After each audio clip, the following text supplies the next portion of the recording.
نفسی نفسی یعنی میں کہتے تھے.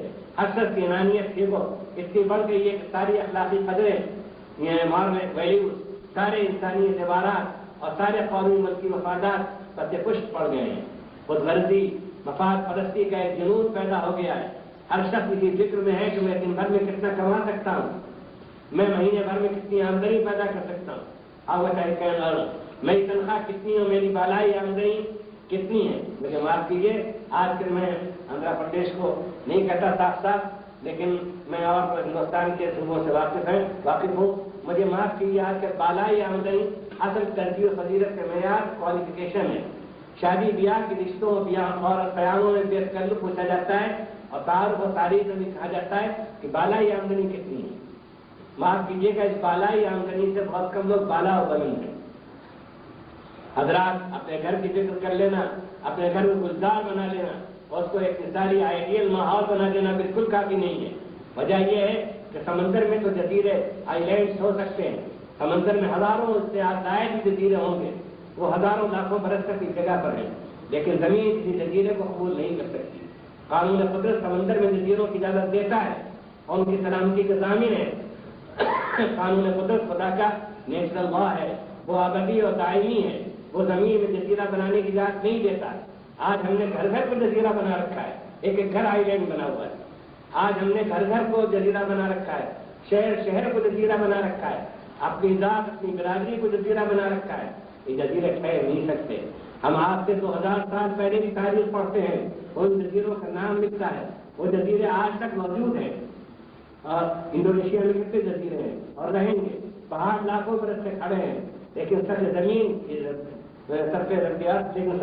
کے لیے اللہ کا قانون دوسرا ہے. وہاں اپنی الگ دنیا نہیں بتائی جا سکتی. وہاں کے ہر خطے کا متاثر اور مؤثر ہونا قانون قدرت ہے. اس پوری سطح زمین کے لیے خدا کا حکم, نظر کی تعلیم اور قانون فطرت نیشن اللہ یہ ہے کہ مل جل کر رہا جائے. انسانیت ایک زنجیر مسلسل ہے جس کی ہر کڑی دوسری کڑی سے پیوست ہے, ہر ایک کی قسمت دوسرے سے وابستہ ہے.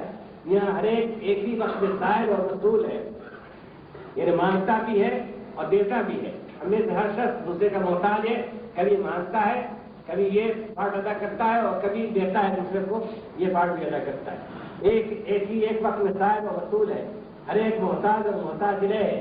قدیم مشرقی مکتبے کی اصطلاح میں انسان مدنی الطبع ہے, یعنی وہ نیچرلی سیویلائزیشن ختم کے بغیر زندہ نہیں رہ سکتا, یعنی فطرتاً متمدن و اجتماعی زندگی گزارنے کا خواہش مند اور ضرورت مند ہے. یہاں جنگل کی زندگی نہیں گزاری جا سکتی. ایک جانور دوسرے جانور سے سروکار نہیں اور ہر طاقتور کمزور کو شکار کرنے کے لیے تیار ہے. کوئی کام باہمی صلاح مشورہ اور تعاون سے نہیں ہوتا.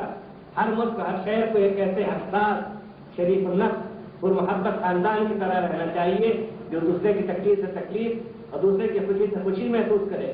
جہاں چمن کے پھولوں, مناظر قدرت اور جمالیاتی مذاہب اس سے آگے بڑھ کر اپنے سرمایہ و دولت اور سامانی عزت و لذت سے بڑھ کر اپنے ہم وطنوں اور انسانی بھائیوں کے بچوں کو دیکھ کر خوشی محسوس ہو. جہاں اگر کسی ملک میں دوسرے گھر کے بچوں کو دیکھ کر خوشی نہیں ہوتی, سمجھیے کہ یہ صحیح نیچر پر نہیں ہے, یہ صحیح انسان نہیں ہے. بچوں کو دیکھ کر خوشی محسوس ہو بلکہ پیار آئے. میں نے ایک پریس کانفرنس میں کہا تھا, ناگپور میں جہاں ہمارے فاروق صاحب جہاں کے, میں نے ایک پریس کانفرنس میں کہا تھا کہ اس ملک کے متعلق آپ کا کیا خیال غالب ہو کہ معلوم نہیں کل انقلاب کیا پیش آئے, کل امن و امان کی حالت کیا ہوگی.